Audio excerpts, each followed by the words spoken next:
그들은 재능, 아름다움, 빛으로 세상을 밝힌 별들이었습니다. 하지만 박수와 화려한 불빛 뒤편에는 20세기 가장 두려운 질병 중 하나인 HIV와 에이즈가 그들을 기다리고 있었습니다. 진실보다 침묵이 더 안전했던 시절, 어떤 이들은 말하기를 택했고 어떤 이들은 어둠 속에서 싸웠으며 또 다른 이들은 아무도 피할 수 없었던 위기에 달갑지 않은 상징이 되었습니다.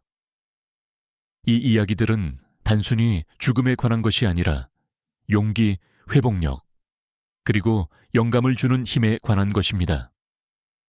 오늘 우리는 HIV와 AIDS와의 싸움이 그들의 마지막 날을 훨씬 넘어선 유산을 남긴 7명의 유명한 삶을 기억합니다. 1991년 11월 7일 스포츠계는 얼어붙었습니다. 카메라와 마이크 앞에 선 NBA의 전설 어빈 매직 존슨은 농구뿐만 아니라 전 세계를 뒤흔든 메시지를 전했습니다. 그는 HIV 양성이었습니다. 수년 동안 에이즈는 두려움과 낙인 속에서 속삭여졌고 종종 다른 사람의 일로 여겨지는 먼 이야기처럼 보였습니다. 하지만 매직 존슨이 그 말을 하자 그를 챔피언이자 롤모델, 힘의 상징으로 추앙했던 수백만 명에게 현실이 되었습니다. 많은 이들이 그의 경력의 끝, 어쩌면 심지어 삶의 끝이라고 생각했습니다. 대신 매직은 자신의 진단을 전환점으로 삼았습니다.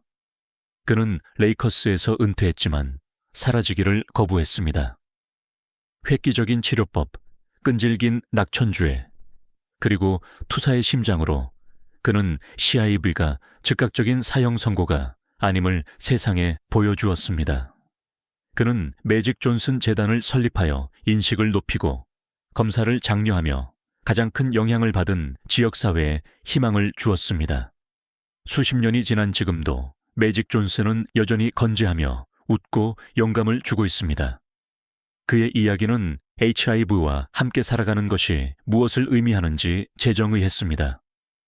그는 단순한 운동선수 이상으로 생존이 가능하고 삶은 계속되며 용기가 비극을 승리로 바꿀 수 있다는 증거가 되었습니다.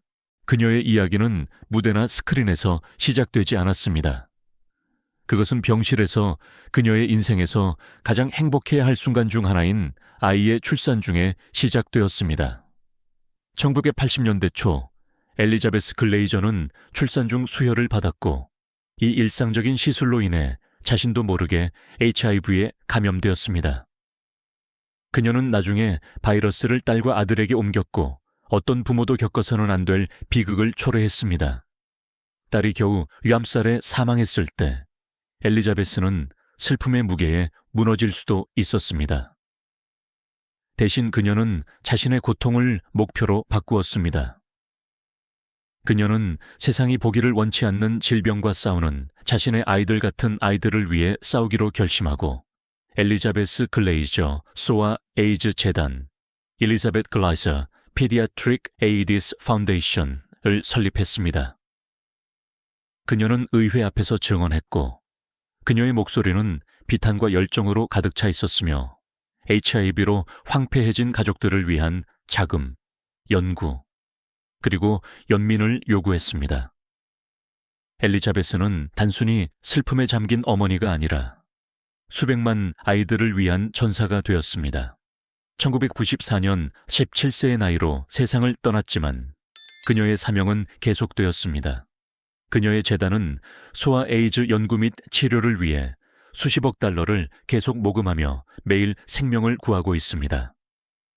엘리자베스 글레이저의 유산은 가장 암울한 순간에도 한 사람의 용기가 수많은 다른 사람들을 위한 길을 밝힐 수 있음을 증명합니다. 그는 내일의 예언자였고 상상력이 은하계를 가로지르는 사람이었습니다. 아이작 아시모프는 단순히 작가가 아니라 성우자였습니다. 500권이 넘는 저서로 그는 수백만 명이 과학, 기술, 미래를 보는 방식을 형성했습니다. 하지만 가장 위대한 지성인도 무적은 아닙니다. 1983년 아시모프는 일상적인 심장 수술을 받았습니다. 생명을 구하는 시술이 되어야 할 것이 오염된 수혈로 HIV에 감염되면서 비극으로 변했습니다. 낙인이 견딜 수 없었던 시절, 그는 침묵을 택했습니다. 공개적인 고백 대신 그는 항상 가장 잘했던 일을 했습니다. 글을 쓰는 것이었습니다. 바이러스가 조용히 그의 몸을 약화시키는 동안 그는 죽기 며칠 전에 완성한 에세이, 소설, 그리고 자서전의 마지막 권에 그의 마지막 빛을 쏟아부었습니다. 1992년 4월 6일 아이작 아시모프는 에이즈 관련 합병증으로 사망했습니다. 수년 동안 그의 질병에 대한 진실은 가족의 요청으로 숨겨져 있었고 나중에야 세상에 알려졌습니다. 진실이 밝혀졌을 때 그 사실은 가장 밝은 별들도 너무 일찍 타버릴 수 있다는 고통스러운 상기였습니다.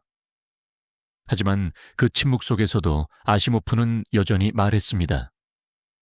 그가 창조한 우주, 그가 심은 아이디어, 그리고 아직 쓰여지지 않은 미래에 대한 희망을 통해서 말입니다. 슈퍼모델이라는 단어가 전 세계적인 현상이 되기 전 지하 카란지가 있었습니다. 1970년대 후반 그녀는 하이힐을 신은 허리케인처럼 패션계를 휩쓸었습니다. 매혹적이고 거칠고 잊을 수 없는 존재였습니다. 그녀의 얼굴은 보그와 코스모폴리탄 표지를 장식했고 런웨이에서 그녀의 존재감은 시선을 사로잡았으며 그녀의 매력은 디자이너와 사진작가 모두를 사로잡았습니다. 지아는 단순히 아름다운 것이 아니었습니다. 그녀는 상징적인 존재였습니다. 하지만 번쩍이는 카메라 뒤에는 업계가 외면하기로 선택한 악마들과 싸우는 연약한 젊은 여인이 있었습니다. 외로움과 중독은 그녀를 나선형으로 끌어내렸고 1980년대 중반까지 지아는 정맥주사 약물 사용을 통해 HIV에 감염되었습니다. 1986년 겨우 26세의 나이로 그녀는 병원에서 홀로 사망했고 한때 그녀의 아름다움을 찬양했던 세상은 그녀의 명성을 잊었습니다. 그러나 지아의 이야기는 그녀와 함께 사라지지 않았습니다. 그녀의 삶은 경고이자 상징이 되었습니다. 다큐멘터리, 전기, 영화. 가장 유명하게는 안젤리나 졸리가 그녀를 연기한 작품들. 은 그녀의 기억을 살아있게 했습니다. 지아 카란지는 아름다움이 고통으로부터 당신을 보호할 수 없고 명성이 비극으로부터 당신을 구할 수 없으며 취약함이 때로는 가장 강력한 유산이 될 수 있다는 섬뜩한 상기제로 남아 있습니다. 그는 거칠고 전율적이며 잊을 수 없는 배우였습니다. 브래드 데이비스는 미드나잇 익스프레스계에서의 역할로 스타덤에 올랐는데 그 영인은 너무나 강력하여 그에게 골든 글로브를 안겨주었고 그의 이름을 할리우드 역사에 새겼습니다. 관객들은 그를 고통을 스크린 위에 시로 바꿀 수 있는 어딘가에 홀린 듯한 눈을 가진 골든보이로 보았습니다. 하지만 카메라 밖에서는 또 다른 종류의 고통이 그를 잠식하고 있었습니다. 1980년대 후반 데이비스는 HIV 진단을 받았습니다. 그 당시 그 질병은 침묵, 추방, 그리고 수치심과 동의어였습니다. 하지만 브래드는 계속 일했습니다. 그는 역할을 맡고 촬영장에 나섰으며 진단이 자신을 규정하도록 내버려 두지 않았습니다. 그러나 그의 건강이 악화되자 할리우드는 등을 돌렸습니다. 그는 정부의 무대응과 위기에 맞서 싸우기를 꺼리는 사회를 비난하며 더욱 거침없이 목소리를 높였습니다. 1991년 고통은 참을 수 없게 되었습니다. 9월 8일 겨우 41세의 나이로 브래드 데이비스는 의료 지원을 받아 자신의 삶을 끝내기로 선택했습니다. 그의 결정은 할리우드를 충격에 빠뜨렸습니다. 너무 일찍 잃은 그의 재능 때문만이 아니라 그것이 상징하는 저항 때문이었습니다. 브래드 데이비스는 수치심이나 침묵이 자신의 이야기에 마지막 장을 지시하도록 내버려 두기를 거부했습니다. 그는 자신이 살았던 만큼이나 맹렬하게 자신의 방식대로 세상을 떠났습니다. 거의 20년 동안 아만다 블레이크는 미국의 연인이었습니다. 건스모크에서 키티 러셀 역을 맡아 그녀는 불같고 매력적이며 남성들의 세계에서 스스로를 지킬 만큼 강인했습니다. 수백만 명의 사람들이 매주 시청했지만 미소와 붉은 머리 뒤에 그녀가 아무도 볼 수 없는 싸움을 하고 있다는 것을 상상조차 하지 못했습니다. 1980년대 후반 소문이 돌기 시작했습니다. 에이즈. 처음에는 그녀는 부인했습니다. 어떻게 부인하지 않을 수 있었겠습니까?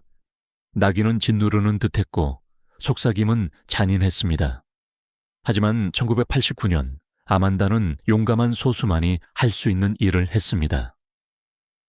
그녀는 앞으로 나서서 자신이 에이즈와 함께 살고 있음을 세상에 알렸습니다. 갑자기 그 질병은 새로운 얼굴을 갖게 되었습니다. 수년 동안 거실을 장식했던 사랑받는 여배우였습니다. 그녀는 거기서 멈추지 않았습니다. 아만다는 열렬한 옹호자가 되어 공익 광고를 녹음하고 안전한 성관계에 대해 이야기하며 너무나 많은 생명을 앗아간 침묵에 도전했습니다. 1989년 8월 16일 아만다 블레이크는 60세의 나이로 세상을 떠났습니다. 하지만 그녀는 조용히 가지 않았습니다. 그녀는 투사로, 진실을 말하는 자로, 그리고 목소리 없는 자들을 위한 목소리로 떠났습니다. 침묵을 원했던 세상에서 아만다는 포효했고 그녀의 용기는 오늘날까지 울려 퍼집니다. 그녀는 동방의 마돈나로 불렸습니다. 고대 예멘 전통과 현대팝을 융합하여 전 세계 청중을 사로잡은 목소리였습니다. 오프라 하자는 단순한 가수가 아니었습니다. 그녀는 이스라엘의 문화적 보석이었고 그녀의 잊혀지지 않는 멜로디는 기쁨과 슬픔을 똑같이 담고 있었습니다. 그녀의 음악은 고국을 넘어 퍼져나가 국제적인 명성과 열렬한 팬층을 얻었습니다. 하지만 스포트라이트 뒤에서 오프라는 결코 공개하지 않은 싸움을 하고 있었습니다. 2000년 겨우 42세의 나이로 그녀는 갑자기 사망했습니다. 공식적인 사인은 폐렴으로 기재되었지만 곧 소문이 퍼졌습니다. 나중에 그녀가 HIV와 함께 살고 있었고 남편으로부터 감염되었을 가능성이 높다는 것이 밝혀졌습니다. 그녀의 질병을 둘러싼 비밀은 새로운 밀레니엄의 시작에도 불구하고 질병에 여전히 단단히 붙어있던 낙인을 반영했습니다. 그녀의 죽음은 팬들을 충격에 빠뜨렸습니다. 속았다고 느꼈기 때문이 아니라 마음이 찢어졌기 때문이었습니다. 만약 에이즈가 그녀처럼 순수하고 빛나는 목소리를 앗아갈 수 있다면 그 누구도 정말로 안전하지 않다는 것을 의미했습니다. 하지만 그녀의 노래는 계속해서 살아있습니다. 시대를 초월한 앨범부터 이집트 왕자에서의 잊을 수 없는 공연까지 침묵 속에서도 오프라 하자의 목소리는 계속해서 울려 퍼지며 천사들은 쓰러질지라도 그들의 음악은 결코 죽지 않는다는 것을 우리에게 상기시켜줍니다.